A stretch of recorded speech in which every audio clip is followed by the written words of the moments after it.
Hey guys, welcome back to Monica's world. और आज जो विषय आपके लिए लेकर आई हूँ वो बहुत ज़्यादा खास है, क्योंकि आप में से कई लोगों ने मुझसे ये पूछा है कि यदि वो एंकरिंग करते हैं या वो कोई स्पीच देते हैं तो आखिर शुरुआत कैसे करनी चाहिए, शुरुआत में क्या कहना चाहिए। तो आज मैं आपको 10 ऐसे तरीके बता रही हूँ जिससे आप अपनी स्पीच की, अपनी एंकरिंग की शुरुआत कर सकते हैं। 10 ऐसे अनोखे तरीके, ऐसे नायाब तरीके, ऐसे स्टाइल जिनको अपनाकर आप अपनी एंकरिंग को, अपनी स्पीच को और भी ज़्यादा बेहतर बना सकते हैं। तो आज का वीडियो पूरा देखिएगा, क्योंकि ये आपकी स्पीच में, आपकी एंकरिंग में बहुत ज़्यादा उपयोगी साबित होगा। तो चलिए शुरू करते हैं आज का वीडियो।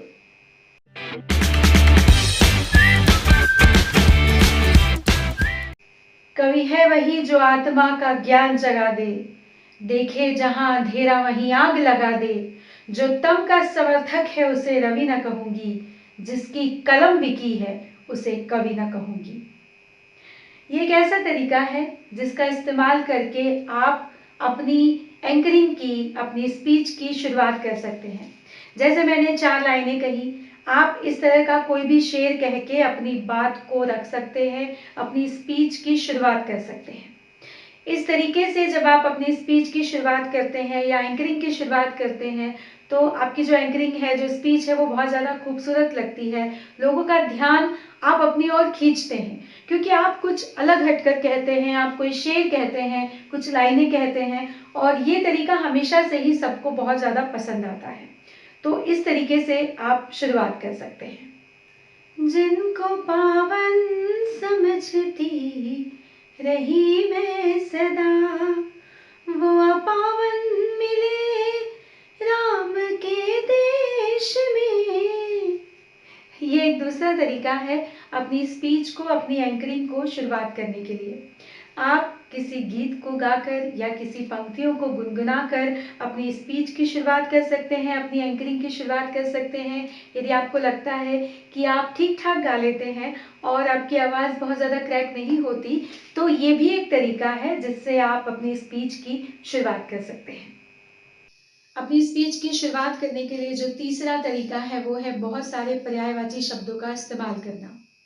यदि आपने मेरे टीचर्स डे की स्पीच का वीडियो देखा है तो आपने देखा होगा कि मैंने उस स्पीच की शुरुआत में टीचर्स के बहुत सारे जो पर्यायवाची शब्द हैं उनका इस्तेमाल किया था और उससे अपनी स्पीच की शुरुआत की थी।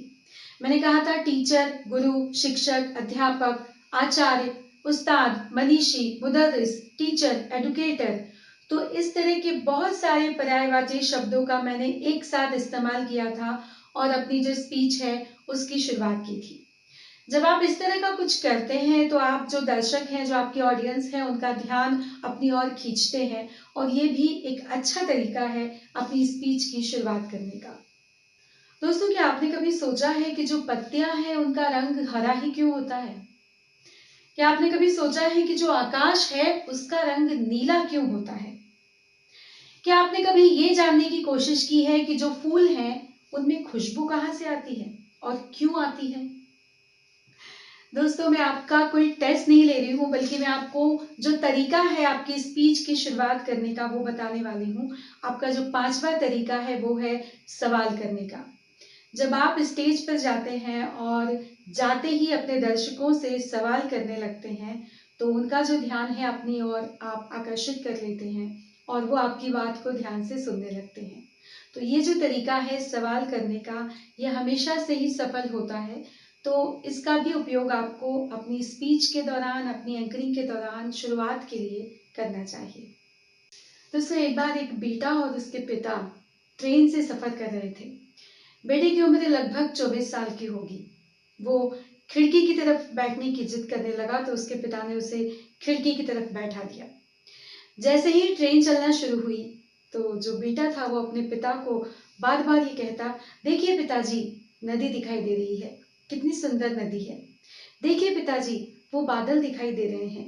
जब ये ट्रेन आगे बढ़ती है तो बादल पीछे की तरफ जाते हैं। देखिए पिताजी, सामने पेड़ दिखाई दे रहा है। ये सारी चीजें देखकर जो ट्रेन में आसपास के यात्रीगण बैठे थे वो बड़ा आश्चर्य करने लगे उनको लगा कि जो बेटा है उसकी दिमागी हालत कुछ ठीक नहीं है। तो जब वहाँ बैठे लोगों ने पिताजी से कहा कि आप किसी डॉक्टर को क्यों नहीं दिखाते, तो पिताजी ने ये बात कही कि हम अभी डॉक्टर के पास से ही लौट रहे हैं। इसकी जन्म से आंख नहीं थी, यह अंधा था, लेकिन किसी ने अपनी आंखों को इसे दान किया और हाल ही में इसकी आंखों की रोशनी लौटी है। पूरी दुनिया को ये पहली बार अपनी आंखों से देख रहा है, इसीलिए ये इस तरह का रिएक्शन दे रहा है। जब वहां बैठे लोगों ने इस बात को सुना तो उन्हें अपनी गलती का एहसास हुआ और वो बहुत ज्यादा शर्मिंदा हुए। कहने का मतलब है कि कभी भी बिना सोचे समझे किसी भी विषय पर अपना ओपिनियन, अपनी राय नहीं बनानी चाहिए। जब तक आप पूरी परिस्थिति को समझ न लें, देख न लें, तब तक किसी भी निष्कर्ष पर आपको नहीं पहुंचना चाहिए। तो दोस्तों, ये था अपनी स्पीच या एंकरिंग की शुरुआत करने का अगला तरीका। जिस तरीके से मैंने एक किस्सा आपको सुनाया, एक कहानी आपको सुनाई, ठीक उसी तरह से आप किसी किस्से या कहानी से अपनी स्पीच की शुरुआत कर सकते हैं। और इस तरीके से जब आप कोई कहानी कहने लगते हैं तो आपकी जो स्पीच है वो और भी ज़्यादा अच्छी हो जाती है। लोगों का जो इंटरेस्ट है, जो रुचि है, वो और ज़्यादा बढ़ने लगती है, क्योंकि कहानियाँ, किस्से हम सभी को बहुत ज़्यादा पसंद आते हैं। तो ये भी एक बहुत कामयाब तरीका है अपनी स्पीच की शुरुआत करने का। दोस्तों, मेरा YouTube पर जो सबसे पहले वीडियो वायरल हुआ था, जो बहुत ज़्यादा आप लोगों ने पसंद किया था, उस वीडियो की शुरुआत में मैंने कोई शब्द नहीं कहा था, बल्कि कुछ एक्सप्रेशन दिए थे, मेरे कुछ हाव भाव थे। उनके जरिए मैंने अपनी बात को कहने का प्रयास किया था और अपने वीडियो की शुरुआत की थी। वो शुरुआत बहुत सारे लोगों को पसंद आई, क्योंकि वो कुछ अलग हटके था। जब आप इस तरह की शुरुआत करते हैं, कुछ एक्टिंग करते हैं, कुछ अलग एक्सप्रेशन देते हैं, कुछ हाव भाव आपके इस तरीके के होते हैं कि वो लोगों को कुछ अलग तरह का मैसेज देते हैं, कुछ अलग हटके होता है, तो ये भी एक अच्छी शुरुआत होती है। इस तरह का भी प्रयोग आप अपनी स्पीच में, अपनी एंकरिंग में कर सकते हैं। आप जब स्पीच की शुरुआत करते हैं तो आपको कुछ अलग हटकर कहने की कोशिश करनी चाहिए शुरुआत में। जैसे आप ये कह सकते हैं, जैसे ही आप जाते हैं वैसे ही, कि आज मैं आपको कोई स्पीच नहीं दूंगी, या आज मैं यहाँ पर खड़े होकर आपको कोई भी ऐसी बात नहीं कहने वाली हूँ जो आप सुनना चाहते हैं, बल्कि आज मैं आपसे वो कहने आई हूँ जिसकी शायद आपने कल्पना भी नहीं की होगी।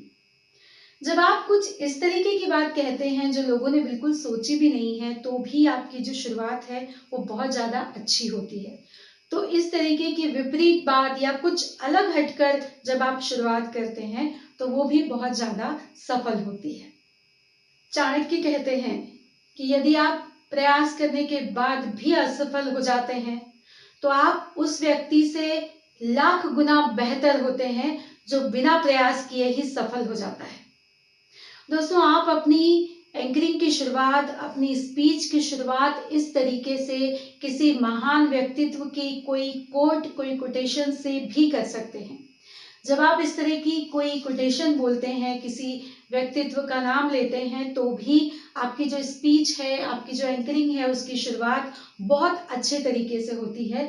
तो इस तरह की भी बातों को आप अपनी एंकरिंग में, अपनी स्पीच में शामिल कर सकते हैं और उसकी शुरुआत कर सकते हैं। जैसा कि मैंने पहले कहा कि आप कुछ पंक्तियों को गाकर, गुनगुनाकर अपनी जो एंकरिंग है, स्पीच है, उसकी शुरुआत कर सकते हैं।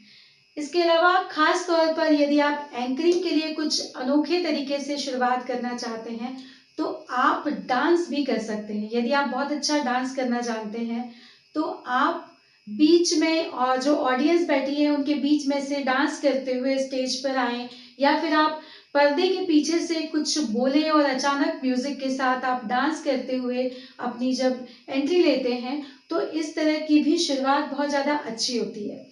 लेकिन ये जो शुरुआत है वो सिर्फ एंकरिंग में ही काम करेगी, स्पीच में आप इस तरह की कोई भी शुरुआत नहीं कर सकते। इसके अलावा जो अंतिम तरीका है अपनी स्पीच की या एंकरिंग की शुरुआत करने का, वो बहुत ही साधारण है, बहुत ही सीधा और आम तरीका है जो कि मैं ज़्यादातर अपनी स्पीच या एंकरिंग में इस्तेमाल करती हूँ, वो है सीधे सीधे अभिवादन करके अपनी बात को शुरू करें कॉन्फिडेंस के साथ। यदि आप कॉन्फिडेंट हैं, यदि आप अपनी बात को अच्छी तरीके से मंच पर लोगों के सामने रखना जानते हैं, तो आपको किसी और सहारे की ज़रूरत नहीं। आपका जो आत्मविश्वास है, आपका जो कहने का अंदाज है, वो ही लोगों को आपकी बात को सुनने को मजबूर कर देगा। आपको किसी और सहारे की ज़रूरत नहीं है। आप सीधे सीधे जाइए और आत्मविश्वास के साथ लोगों को अभिवादन कीजिए और अपनी बात को स्टेज पर रखिए। निश्चित रूप से आपकी जो स्पीच है वो बहुत ज़्यादा सफल होगी। तो दोस्तों, ये थे वो 10 तरीके जिनसे कि आप अपनी एंकरिंग की, अपनी स्पीच की शुरुआत कर सकते हैं और आप अपनी स्पीच को, एंकरिंग को कुछ अलग हटकर बना सकते हैं।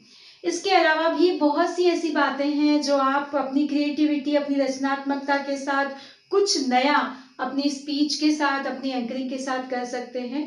हमेशा ये याद रखिएगा कि जब भी आप शुरुआत करते हैं वो कुछ अलग होनी चाहिए, कुछ अनोखी होनी चाहिए और आपका जो आत्मविश्वास है वो 100% होना चाहिए।